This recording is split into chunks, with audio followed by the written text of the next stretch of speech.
Now this, so I'm told, is a Carolina Reaper pepper. Now there's only two things. there's two reasons that I say that I'm told this is a Carolina Reaper pepper. One, because it looks like a Reaper pepper, but the skin is really smooth, and typically Carolina Reaper peppers are really gnarly and rigid. And secondly, while I love the grower that gave me these, he's been wrong before.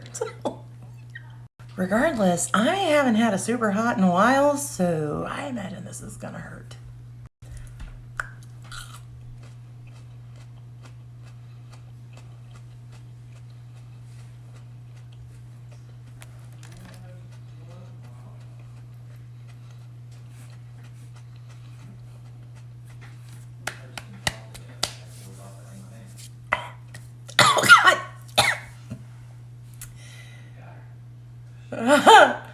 That one might have got me a bit.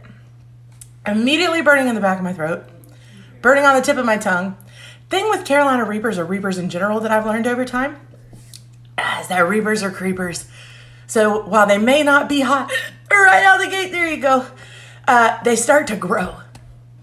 They will grow slowly, and then they'll dissipate slowly, and then that's the end. Which is personally what I really like about them, because I'm fine. Shut up. What? Stop it. I said I'm okay. Oh, that's what I really like about Reapers, though, is they kind of ease you into the trauma. So fine. Whereas other peppers sort of just kick you right in the face and don't take you out to dinner before they sock it to you. You can take that however you would like. Regardless, again, as I stated, it's been about 2 weeks since I've had a super hot, so got a good burn going. Definitely my tolerance has dropped quite a bit. Whew. But that was a good pepper, and I am willing to believe that it was a Carolina Reaper. I don't know though. You guys saw it. What do you think? You tell me.